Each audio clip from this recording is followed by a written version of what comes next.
రాష్ట్రంలో మళ్లీ రాజకీయం తిరుమల లడ్డు చుట్టూ తిరుగుతోంది. అధికార విపక్ష సభ్యుల మధ్య మాటల యుద్ధం జోరందుకుంది.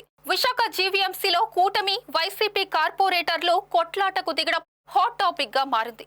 మొత్తం మీద ఏపీ రాజకీయాలు వేసవికి ముందే వేడెక్కిస్తున్నాయి.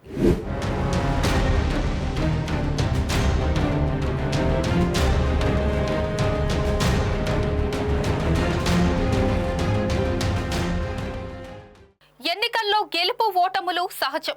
అధికార ప్రతిపక్ష నేతలు, ప్రజా ప్రతినిధులు ప్రజల సంక్షేమం కోసం కలిసి పనిచేయాలి.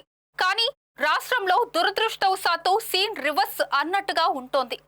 ప్రభుత్వం ఏం చేసినా తప్పు అన్నట్టుగా విపక్షాలు వ్యవహరించడం సరికాదని చెప్పాలి. ఛార్జ్ షీట్ లో జంతువుల కొవ్వు లేదని వైసీపీ నేతలు అంబటి రాంబాబు, సజ్జల రామకృష్ణారెడ్డి వాదిస్తున్నారు. లడ్డూలో జంతువుల కొవ్వు ఉందని ఎన్డీడీపీ ల్యాబ్ రిపోర్ట్లో ఉన్నందున జగన్ టీం క్షమాపణలు చెప్పాలని TTD chairman B R Naidu demand చేశారు. దీంతో తిరుమల లడ్డూ ప్రసాదం ఇప్పుడు అధికార విపక్షాలకు ఒక ఆయుధంగా మారడం విచారకరమని చెప్పాలి.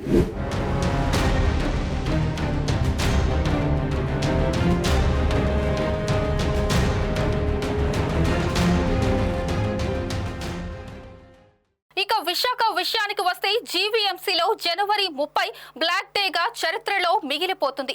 కౌన్సిల్లో నిరసన తెలిపే హక్కు అందరికీ ఉంటుంది. కానీ నగర ప్రథమ పౌరుడు అయిన మేయర్ చుట్టూ చేరి ఆయనతో వైసీపీ కార్పొరేటర్లు వాగ్వాదానికి, కొట్లాటకు దిగడం విమర్శలకు తావిచ్చింది.